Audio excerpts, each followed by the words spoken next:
Anadolu Yarımadası ile Yunanistan Yarımadası arasında bulunan ve 23.000 kilometre kadar alanda 3.000'e yakın ada ve adacığı kapsayan Ege Adaları 1820'lere kadar tartışmasız bir şekilde Osmanlı egemenliği altındayken 19. yüzyılda Yunan isyanıyla bu egemenlik ilk kez ciddi bir tartışma konusu oldu. 1829'da Edirne Anlaşması ve akabinde 1832'deki İstanbul Anlaşması ile Mora ve Batı Ege Adaları Yunanistan'a bırakılmış, Doğu Ege Adaları ve Girit Adası Osmanlı'da kalmıştı. 1898'de özerklik bahanesiyle Osmanlı'dan fiilen ayrılan Girit Adası, 30 Mayıs 1913 Londra Anlaşması ve 14 Kasım 1913 Atina Anlaşmaları ile resmen Yunanistan'a verildi. 1912 yılına gelinceye kadar Ege Denizi, Osmanlı İmparatorluğu ile Yunanistan arasında az çok dengeli bir şekilde bölüşülmüştü. Ancak bu denge donanma eksikliğinden dolayı önce 1911'de Trablusgarp Savaşı'nda İtalya'nın Rodos ve 12 adayı işgal etmesi, ardından da Balkan Savaşı'nda diğer Ege adalarını Yunanistan'ın tek bir zırhlı gemi sayesinde işgal etmesiyle bozulmuştu. Osmanlı Devleti Ege adalarının geleceğini İngiltere, Fransa, Almanya, İtalya, Avusturya, Macaristan ve Rusya'dan oluşan 6 büyük devletin karar vereceğini 1913 Londra Anlaşması ile kabul etmiş ve 1913 Atina Anlaşması ile bu durum teyit edilmişti. Bu doğrultuda 6 büyük devlet ortak kararlarını 13 Şubat 1914'te Yunanistan'a ve 14 Şubat 1914'te de Türkiye'ye birer nota ile bildirdiler. Karara göre Gökçeada, Bozcaada ve Meis Adası Türkiye'ye iade edildi. Yunan işgalindeki Taşos, Semadirek, Limni, Midilli, Sakız, Sisam, Aykerya, İpsara ve Bozbaba adaları ise silahlandırılmamak ve askeri amaçlarla kullanılmamak şartıyla Yunanistan'a verildi. Adaların deniz yetki alanları ve hava sahası ise Osmanlı Devleti'ne kaldı. Yunanistan ile yapılan bu mutabakat daha sonra Lozan Anlaşması'nın 12. maddesinde de aynen geçerli sayıldı. Aynı maddeyle kıyıdan 3 mil uzaklıkta bulunan adalarda Türkiye'ye ait olduğu vurgulandı. Ancak bu anlaşma Yunanistan'a adaların egemenliğini değil sadece kullanma hakkı yani possession, zilyetlik hakkı verdi. Metin ve tutanaklarda Yunanistan'a sovereignty yani egemenlik ya da ownership, mülkiyet hakkı verilmemiştir. Sadece possession, zilyetlik hakkı verilmiştir. Bu da günümüzde hala adaların statüsünü tartışmalı hale getirmiş ve sorunu iyice derinleştirmiştir. Osmanlı'nın geçici statüyle donanma yoksunluğundan dolayı İtalya'ya bıraktığı Rodos ve 12 ada konusunda ise herhangi bir karar alınmamıştı. Birinci Dünya Savaşı ve milli mücadele döneminde ne yazık ki bu adaları geri almak mümkün olmadı. Çünkü Kurtuluş Savaşı sürecinde Türk milleti tüm kaynaklarını sonuna kadar tüketmişti.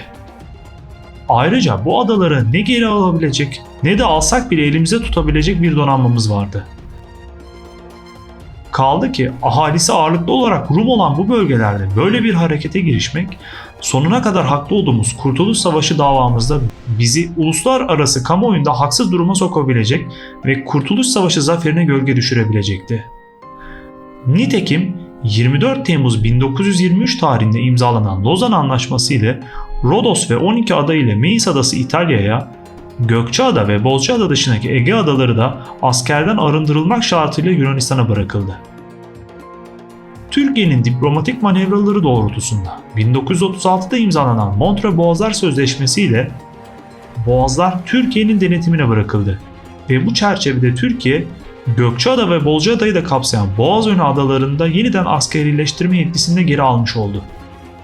Diplomatik kurnazlıklarla Yunanistan, Rebus Sic Stantibus ilkesi doğrultusunda anlaşmaların yapıldığı sıradaki koşulların köklü biçimde değiştiğini, düşman ilişkilerinin yerini dostluk ilişkileri aldığını, 1936 Montreux Sözleşmesi'nin Lozan'da yer alan silahsızlandırmaya ilişkin hükümleri ortadan kaldırdığını belirterek kendisine Limni ve Semadirek adalarının yanı sıra diğer Yunan adalarını silahlandırabilme hakkı verildiğini ileri sürmektedir.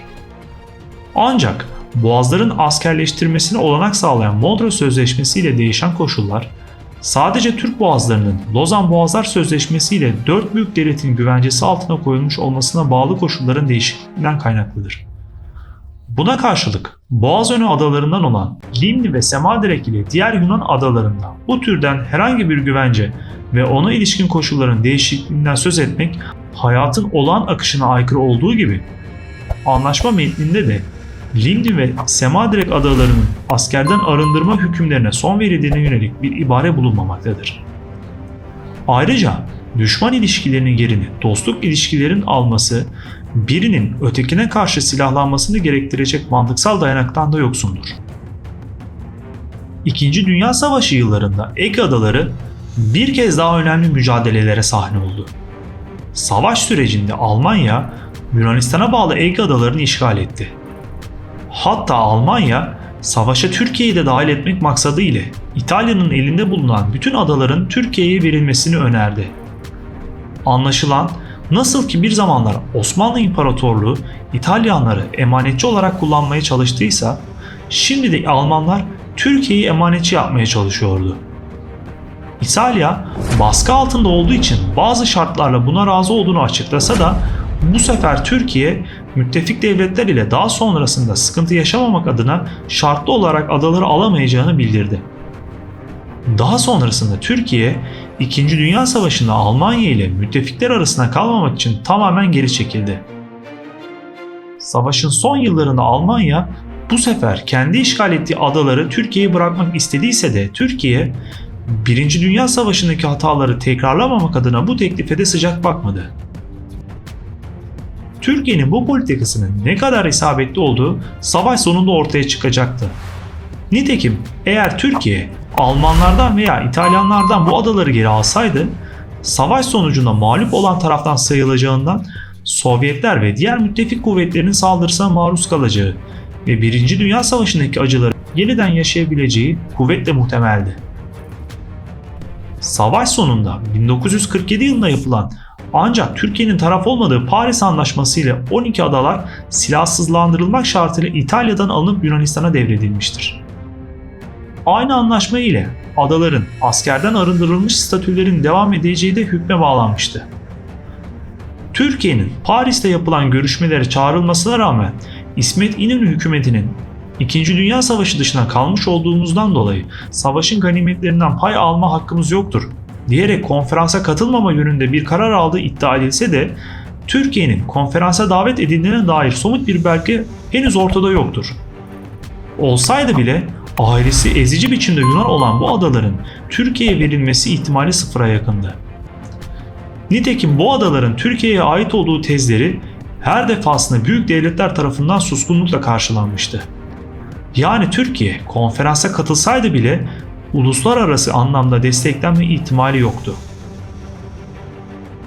Bugün Yunanistan, Türkiye'nin Paris Anlaşması'na taraf olmadığı için adaları silahlandırmasına Türkiye'nin itiraz edemeyeceğini, ayrıca 2. Dünya Savaşı'ndan sonra özellikle 1950'li yıllardan itibaren silahsızlandırılmaya hükmedilen İtalya'nın silahlanmaya başlaması öne sürerek bu eylemlerini hukuki zemine oturtmaya çalışmaktadır.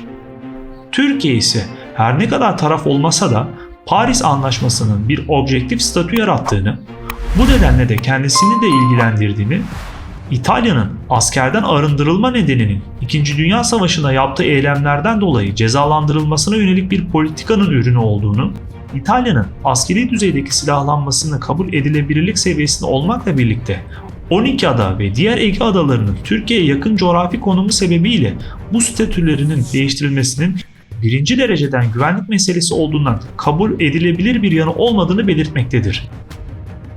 Bunun yanı sıra Yunanistan, NATO ve Varşova Paktı'nın oluşmasıyla 12 adaların silahsızlandırılmasıyla ilgili maddelerin anlamının kalmadığını, Türkiye'nin 1974 Kıbrıs Harekatı'ndan sonra olası bir saldırı yapabileceği kaygısıyla egemenlik sahasını korumak amacıyla ve Birleşmiş Milletler Kararı'nın 51. maddesinde atıfta bulunarak adaların sadece savunmasına ve Türkiye'ye gelecek olası bir saldırıya karşı silahlandırıldığı tezini savunuyor. Ayrıca Yunanistan, adaların silahsızlandırılmasının kendi egemenliğini ve toprak bütünlüğünü ilgilendirdiği gerekçesiyle müzakere edilemeyeceğini de belirtiyor. Türkiye ve Yunanistan ilişkilerini olumsuz etkileyen kara suları ve kıta sahanlığı sorunlarının bir türlü çözüme kavuşamamasından dolayı 1996'da Muğla'nın 7 kilometre açıklarında Kardak kayalıkları kriziyle iki ülke yeniden savaşın eşiğine gelmiştir.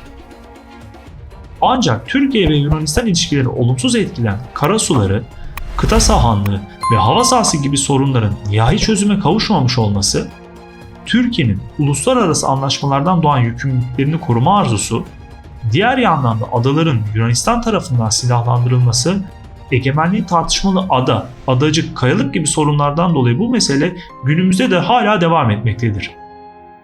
Özetle 1832'den beri gruplar halinde Osmanlı İmparatorluğu'nun elinden çıkan adalar Lozan'da kaybedilmedi ve bu yüzden de Lozan'da geri alınması mümkün olmadı.